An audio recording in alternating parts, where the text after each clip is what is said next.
koa tahaka ny nandraisanareo an'i Kristy Jesosy ho tompo dia mandehana ao aminy araka izany koa.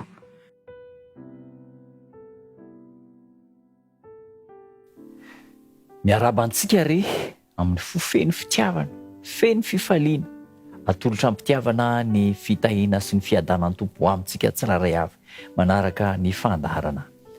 Ny marina ho velona amin'ny finoana. Foto-kevitra goavana, lehibe, manan-danja ary tokony hamparitaka, tokony ho hain'ny kristianina ny zanak'Andriamanitra rehetra ity foto-kevitra mahakasika ny atao hoe fanamarinana amin'ny finoana ity.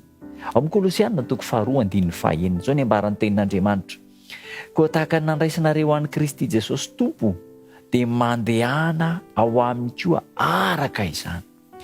Rehefa nandray an' Jesosy Kristy tompo ho mpamonjy ny tenantsika manokana dia ara-dalàna raha mandeha araka ny sitrapon'ny Kristy ny fiainantsika, mandeha araka n'izay tian'ny Kristy ny fiainantsika.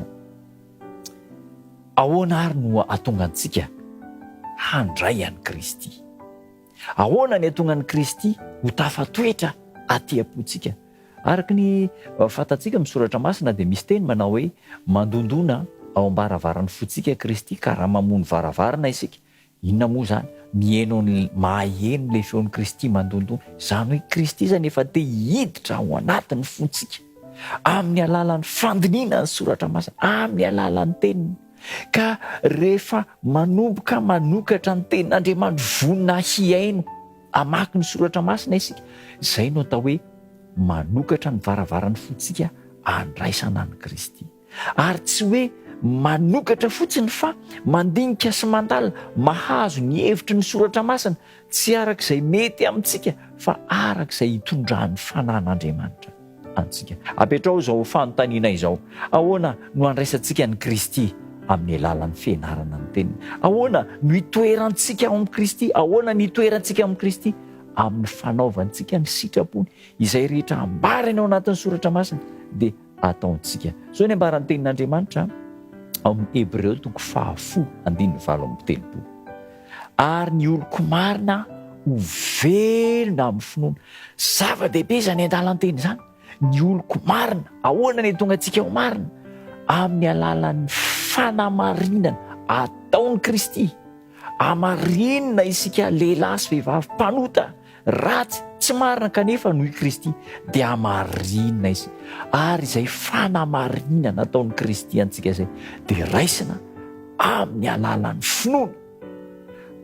Misy zavatra mifampitohy zany ao.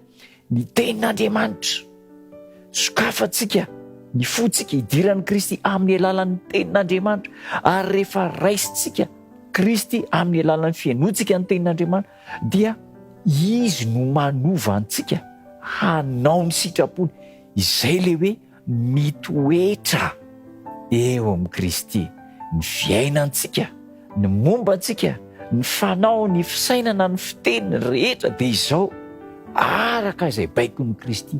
Izay no atao hoe mitoetra eo amin'ny Kristy. Ka rehefa tafatoetra eo amin'ny Kristy isika, rehefa nandray an'i Kristy isika, ny toe-tsaina hoentintsika mandinika ny soratra masina, ny toe-tsaina hoentina mandalina mianatra ny tenin'Andriamanitra dia toe-tsain'i Kristy, dia tafatoetra eo amintsika Kristy. Amin'izay fotoana izay dia no amarin'i Kristy isika. Vonina ny anaraka ny baikon'i Kristy rehetra ary mifanaraka amin'ny sitrapon'i Kristy ny fiainantsika any aoriana rehetra. Ninona toe-javatra mitranga eo ny fiainantsika dia hoy isika hoe inona no ambaran'i Kristy, ahoana hoy Jesosy Kristy, ary hitombo amin'ny fanahafana sy ny fahalalana an'Andriamanitra isika. Zao ary manokana ny tenanao ho an'Andriamanitra isa maraina. Io zany ilay atao hoe fibanjinana, méditation personnelle. Manokana ny tenanao an'Andriamanitra isa maraina. Ary aoka ny fivavahanao toy izao: raiso ao Tompo, ho anao mandrakizay ny fikasako rehetra, ny fanompoka rehetra, ny zavatra ataoko rehetra dia atokako ho anao. Ampiasao ho amin'ny fanomponanao aho, na any am-pianarana, na any ampiasana ary aoka ny asako rehetra hatao ao aminao. Zavatra tokony hatao isan'andro izany. Azadino ny mivavaka sy manokana ny fiainanao ho an'Andriamanitra isan'andro. Izany no atao hoe ny marina amin'ny finoana ho velona. Andeha fitiantsika kely ary. Manokatra ny tenin'Andriamanitra, mandray an'i Kristy ho ao am-pontsika amin'ny alalan'ny tenin'Andriamanitra. Inona le mandray? Ny afatra rehetra izay apitain'Andriamanitra zany dia raisina ho toy ny avy amin'Andriamanitra, ka ny fiainana rehetra mandritra ny tontolo andro dia mifanaraka amin'izay sitrapon'Andriamanitra. Ny marina amin'ny finoana no velona, tahaka ny nandraisanareo an'i Kristy Jesosy Tompo, mandehana ho aminy koa araka izany. Mandray an'i Jesosy dia mandeha araka ny sitrapon'Andriamanitra. Tsy izany hoe ny faniriana tsara indrindra. Ho tanteraka aminao zany, ho tanteraka amiko, ho tanteraka amintsika rehetra, dia hiara hivavaka isika.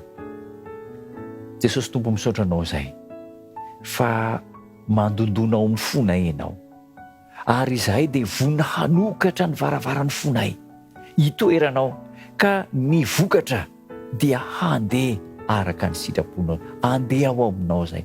Ataovy tanteraka eo amin'ny fiainanay izany, amin'ny anaranao Jesosy Tompo. Amen.